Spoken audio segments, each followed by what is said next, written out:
Hi, and welcome back to Inspired the Game. I'm Sean. And I'm Lola. Today we bring you a review of Good Omens. An ineffable game. We want to thank Renegade Studios for giving us this copy of the game to review. We'll begin with an overview of the game. You can always use the chapters below to jump around if you want to get right to the fun stuff.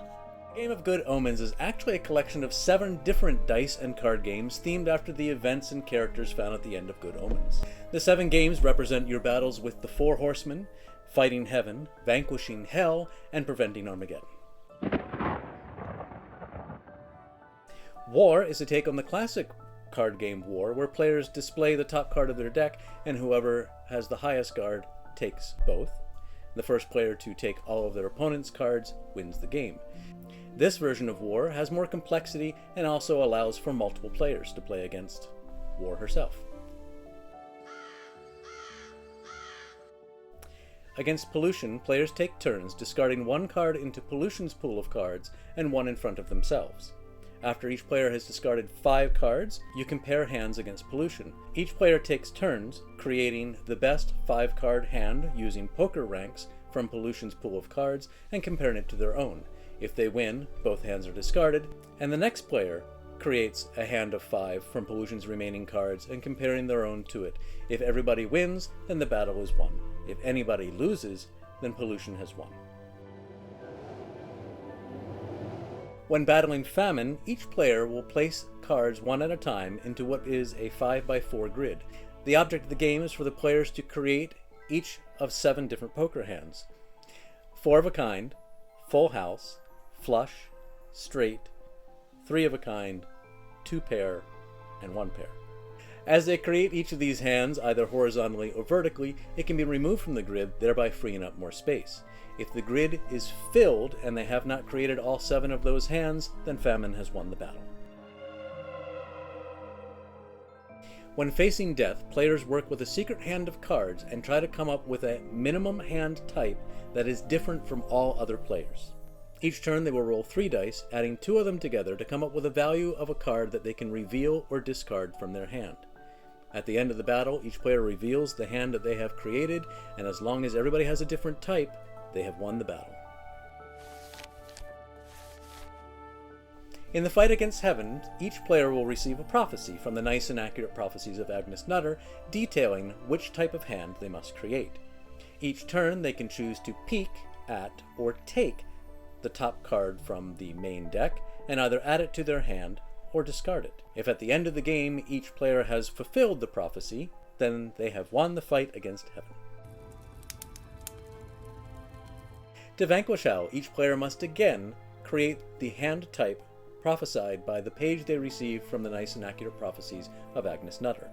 The deck will be divided into 13 stacks, 1 for each card value. Each turn, players will roll 2 dice and have the option to take the top card from that stack value, or they can add or subtract a 3rd die roll, but they have to decide whether to add or subtract before they roll the dice. If at the end of the battle each player has created the hand type prophesied by Agnes Nutter, then they have vanquished Hell. To prevent Armageddon, each player must beat Satan in a hand of poker. Satan begins with an unbeatable hand of 4 aces, and each player begins with a hand half of which is obscured from them. Each turn, players will roll a die which allows them to interact with their hand and Satan's hand in various ways. If any player ever rolls 3 sixes, Satan automatically wins. Otherwise, at the end, you see if each player has a hand that beats whatever you left Satan with. Each of these battles can be tough, but luckily you have the help of Crowley, Aziraphale, and the other main characters from the season. Each character has a different power that can be used once per battle. And that, in a nutshell, is how you play the various games of Good Omens. So each of these games is very simple to play. It just takes about 2 to 5 minutes to read through the rules and sit down and figure it out and play it with somebody. As far as their suggestions on how to play, because these are 7 games and each of them will play for about 15 to 20 minutes, so you add them all together and that's a lot of time. So they have different combinations that they suggest to play. For example, they suggest just a sampler where you choose one of the horsemen to battle. If you win, you fight heaven. If you lose, you vanquish hell, and then you prevent Armageddon. Or you could just play the ponies and play all 4 horsemen. There's also the almost the whole enchilada, where you fight 2 horsemen, fight heaven, vanquish hell, and then prevent Armageddon. And of course you can play it however you want. Exactly. Maybe there's one game that you particularly like playing. You can just play one horseman or one of these games and play it again and again until you master it, or just because you keep on wanting to play it. So you can do whatever you like. And if there's one of the games you don't like as much as the others, you can avoid it too. Each one gives a unique way to play. We definitely liked some of them more than others. I know Famine was one of my favorites. Do you have one? I don't think I do. I just know that death did us in. We could not beat we death. don't like death. Yeah, there's no way we could beat death so far, but we'll get there. And that's a nice thing with the helper cards. So you can play with both Aziraphale and Crowley, as well as each person, right, can have a character card. So we just played with the 2 of us so far. So is it 1 character card per person? Oh, it varies by difficulty level that you've chosen to play with. Yeah, so yeah, if you're playing a hard version, you wouldn't be using anybody at all. Yeah. So we played them all at the easy. So we had all of the helpers that we could get, which was 4 total, and we still lost every game. And we won at least once most games, except for death. Most of these games are based off of poker hands and poker ranks. So if you are familiar with poker and a good poker player, you're already a step ahead of the game. That would be true. Yeah. So we used to play poker quite a lot with our teenagers.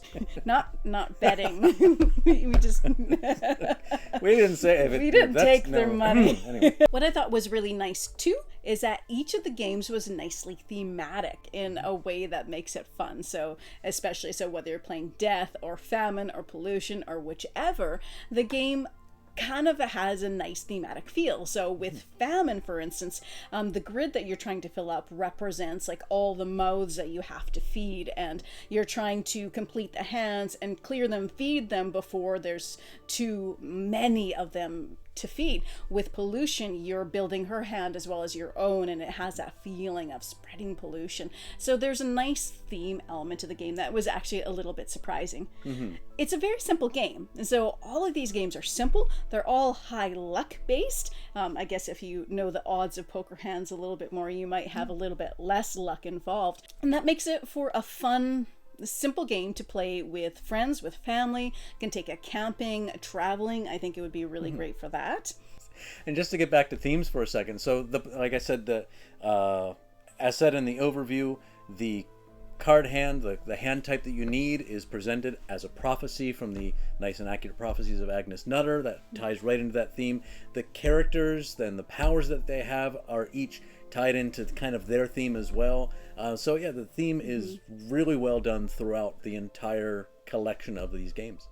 So we did have some fun with this. So if you are into Good Omens, this is really a game for fans. Either fans of Good Omens, or if you really like poker a lot, the variations in these games are a lot of fun to play. Yeah, fans of card games in general, I think, would probably really like this. Because there's a good mix. So there's the cards and then the dice that's brought into it as well. So if you like that type of game, if you like Good Omens, check this out. It might be something that you can play and keep you busy while you wait for maybe the 3rd season to come out. Thank you so much for watching today. Check out some of our other videos. And as always, happy gaming, folks. Hi, and welcome back to Inspired. I stole his line. Demon. I am a demon. So we will do a review, but very first, this game is composed of 7 individual smaller games. We're going to explain each one of them. What?